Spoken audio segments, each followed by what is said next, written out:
Hey BookTube, welcome back to my channel. My name is Laura if you're new here, and today I'm wrapping up my July reading month.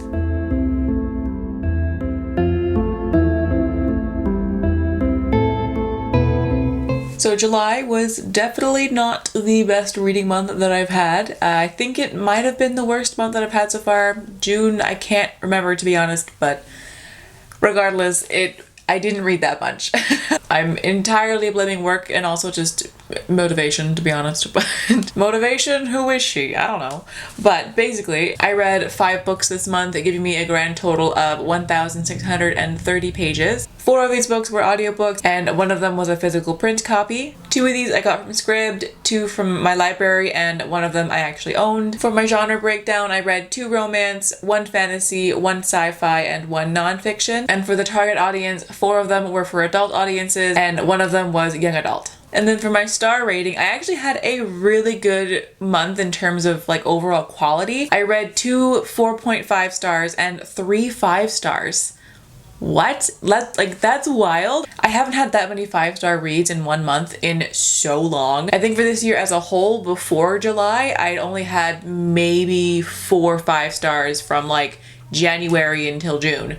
So the fact that 3 of the books that I read in July were 5 stars is nice. I'm very happy with that. So even though I haven't been reading as much as I have been throughout the rest of the year, I still read some killer books and I'm very pleased about it. So with that said, let's get into the actual books that I read. Starting with Get a Life, Chloe Brown by Talia Hibbert. Oh my god, guys, this book was incredible. I gave it 5 stars, like not even a question. I read this book in like 24 hours. It was so good. It was so good. This for me was a truly perfect romance. Full stop, nothing wrong with it, for me at least in terms of my personal taste. I liked the conflict in it. Normally with romance, that's the one issue that I have, is the conflict. I just don't care that much, or I just find it to be kind of annoying. But in this case, I thought it was so well done. They communicated. They both had their own issues that they were working through openly and honestly. For the female lead, she deals with chronic pain, and the male lead is dealing with some past emotional trauma that he never really dealt with. There's just really good representation for different kinds of things in this book that I don't see very often, like one of them being chronic pain. I personally deal with chronic pain, and like I never talk about how difficult it is having relationships while I am literally constantly in pain. It's something that it's always on my mind 24/7. If I am in a relationship, my pain is on my mind, and so to have that in a book and like be able to see somebody else having the same thoughts that I do was such a great experience to read. I love this book so much. And then for our male lead, oh my god, I fell in love with him. I don't get book crushes very often, but Red, oh boy, that man. Oh, my heart. He stole my heart so fast. He is pretty much exactly my type for a guy. Like, he has long hair, first of all. I have such a thing for guys with long hair. He's this broody artist. He wears vegan leather jackets. He rides a motorcycle. He's very serious and kind of stoic, but also kind of goofy a little bit as well here and there. Very sarcastic, dry sense of humor. Like, he is literally... like, Talia Hibbert just must have read my mind, just gone right into my brain and pulled out my perfect man. Okay, like, he is perfect for me, and I want him to be real so badly. Oh my gosh, I loved this book. It was so good. The banter was incredible. There was, honest to God, nothing wrong with it.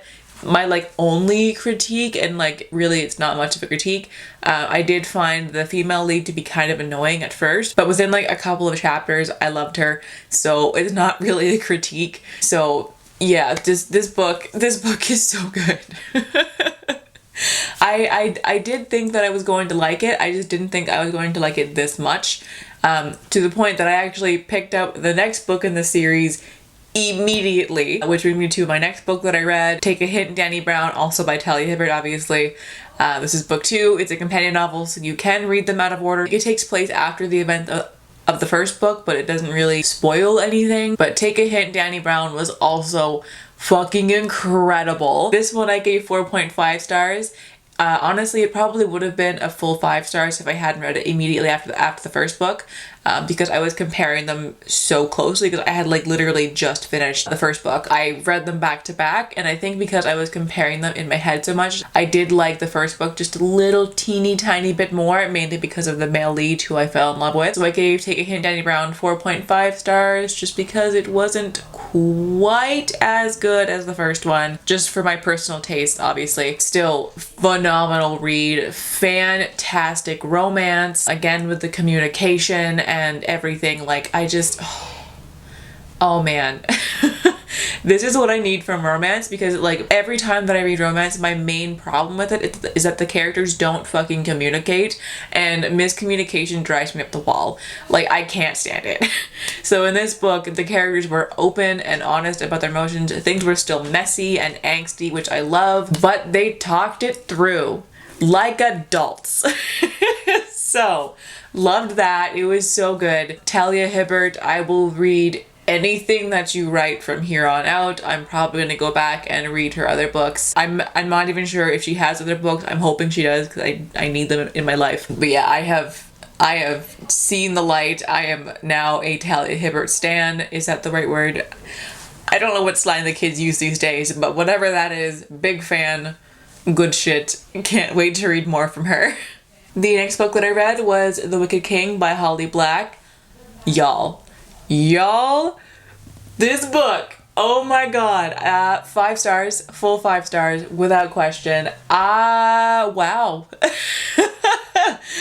If y'all remember from my review of The Cruel Prince, which I'll leave a link down below if you want to go and see that one, I said in that review that I didn't want to read the sequels, that I didn't feel like I needed to. I was satisfied with the plot being how it was, and the only reason that I was going to read it was because I wanted to see what happened between Jude and Cardan, because I just wanted to see that kind of angst. Wow, was I ever wrong? I needed this.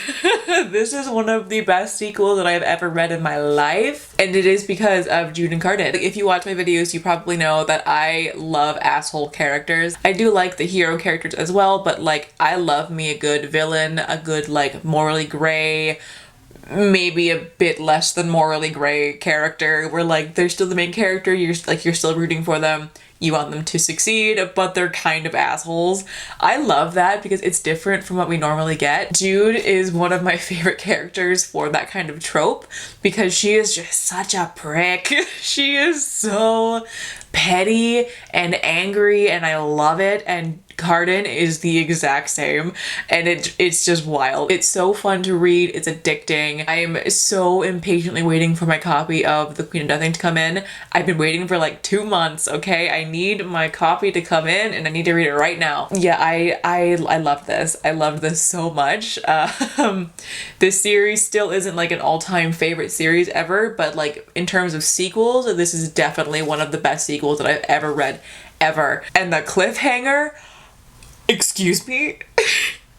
Oh my god, I cannot believe that she went there. I had a feeling that's where it was going, but I was like, she won't do that. Like, no way. Like, that's too much. And then she did, and I was shook. I am shook to my core. This book is so good. Full 5 stars, unquestionably. This was incredible, and I can't believe that it's taken me this long to read this series. The entire world has been raving about this series for years, and I've been sleeping on it, but no more. I am here for this. I am part of the hype train, and I will go down with this book. I'm not really sure what I want from the next book, to be honest. Like, I just want more of Jude and Cardan just fucking hating each other. That's what I live for. I don't think I want a romance. I just want the pure, petty, sinister hatred. I love it. I live for it. But anyways, loved this one. So my battery died. Of course it did. But so if things look a bit different now, that's why. It's like a whole hour later. Oops.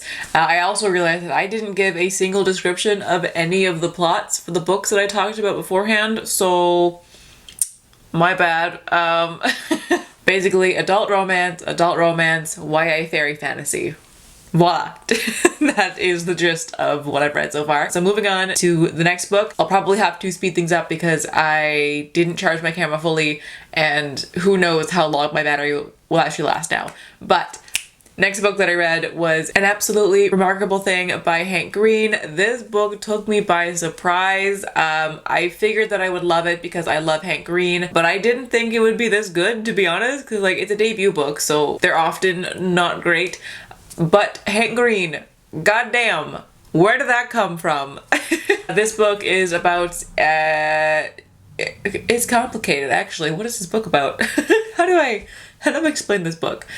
Basically, it's about a 20-something-year-old artist who lives in New York City, and while she's coming home from work one day at like 3 in the morning, she comes across what she assumes is a gigantic sculpture of a robot-looking thing in the middle of New York. So she calls her friend who does YouTube, and he gets there immediately, and they film this kind of funny video because she's an artist. She wants to appreciate the art, and she ends up becoming the ambassador for these robots because one popped up in like pretty much every major city in the entire world at the exact same time. So people have no idea where they came from, how they got there. All security footage of these areas just randomly got cut out during this time. So some people think it's aliens, some people think that it's art. This book was just so wildly creative and imaginative, and it was such a wild ride. And the reason that it's so hard to really talk about what this book is that like it has sci-fi elements, you know, like it's these giant robot things, right? So it's kind of sci-fi, but it's really about the effects of social media fame and becoming famous on the internet and how that changes you as a person. That's really the main message of it. And it's also, you know, about like times being confusing and uncertainty and all of these things that are very relevant for right now, considering that this book was written, I think, last year. I don't think Hank Green obviously anticipated the fact that we'd be in the middle of some very uncertain times that are affecting us globally, but damn did that hit for right now. He did such an incredible job with this book. I already have book 2 checked out from the library. I'm probably starting it tomorrow. Like, wow, that was good. It was so good. This one I gave 4.5 stars. I originally had it at a 4-star, but thinking about it again after like a week or two or however long it's been, it definitely deserves 4.5 stars. Like, oh my gosh, it was so well done. I loved all the characters. They were really interesting. I liked that the main character isn't like she's not a bad person, obviously, but like she has her flaws. She's definitely a flawed character, and I really enjoy that. I think it's a really interesting look at how social media is changing us as people, and it's really shaping this generation. The main character is my age, and at the beginning, like I could see myself kind of being similar to her, and so seeing her character change and become the person that she is by the end of it is like, it just made me think, what would I be like if I was all of a sudden known in the entire world by literally millions overnight? Like, you go from being the starving artist to all of a sudden you're a millionaire. It's a really interesting concept to think about and to kind of imagine yourself in that situation and what you would do and how you would react. And honestly, like, I don't know. I have no idea how I would react. I would like to think that I would stay humble, but reality is, who knows? I don't know if I would. I think it's a really interesting question to think about, and it's one that's very relevant because we live in an age where fame is a lot easier. It's not easy, of course. There are still millions of people trying to make it big on the internet, but a lot of people succeed. A lot of people succeed, and it's kind of scary to think about that it very well could be any of us. Like, any of us who make booktube videos, like we could blow up at any time. Like, the algorithm just chooses you, and there you go. Now you have millions of views and millions of followers, and it's like, what do you do with that? How do you react? How does it change who you are? And this book did a really good job at exploring that, and kind of not in a negative way, but also not in a positive way either. Like, it was very, it showed both sides of it, and it was just so well done. Like, I really, really recommend this book. I know it's very popular. A lot of people have already read it. I'm once again very late to the game here, but yeah, wow, it was good. It was so good. So glad that I read it. I picked it up entirely on a whim. I was slumping for a few days and just saw it randomly on the homepage of my library's app, and I was like, well, it's available, so reading it now, I guess. And I ended up really loving it. I'm so glad that I finally got around to actually reading it. It's definitely really thought-provoking and beautifully written, and like, wow, Hank Green is incredible. And the last book that I read this month was So You Want to Talk About Race by Ijeoma Oluo. This is a nonfiction book about talking about race. This one I gave 5 stars. I thought it was a fantastic read. This book I would recommend for like absolute beginners. If you have somebody in your life who knows literally nothing about how to talk about race and you have no idea how to talk to them, I would recommend this book to them. It's not complicated to comprehend. She puts it in very simple terms. It's like anyone could read this book and understand what she is saying, but she still includes a lot of really hard-hitting facts. There's, she has things to back it up. She talks about studies and historical facts, but does so in a way that's not overwhelming. For myself, with a lot of nonfiction books, I have a hard time grasping the sheer enormity of what the author is talking about, because every subject has such a long history of things that it's hard for me to comprehend, and I get overwhelmed with it because I feel like I'm missing things because I should already know about all these historical events that already happened, and then I just get confused, and so I have a hard time reading nonfiction most of the time. But this book was really good. It was not complicated. It was not overwhelming, and I think anyone who wants to talk about this subject would really benefit from reading this book. She talks about a very wide range of topics, from microaggressions and harassment in the workplace and all of these things that people of color deal with on a daily basis. It's a lot about how we can talk about race, and also how to approach your friends and family about these things, and how to call people out when they say something that's racist. It was a very well put together book. It flowed very nicely. I thought that the sequence of topics was arranged in a very logical way. This book was phenomenal, and I highly recommend it for anybody, but mainly for those who are just getting started talking and learning about racial injustice in our society. And that about does it for this month's reading wrap up. Those are all the books that I read. A really, really great month in terms of quality. Not great for quantity, but that's okay. The main point is that I'm enjoying what I'm reading. I'm having a good time reading them, and I definitely have been. I've read some really good things this month. But anyways, I will leave all that there. So thank you guys so much for watching. I hope you all have a fantastic day wherever you are in the world, and I will catch you all in the next video. Bye!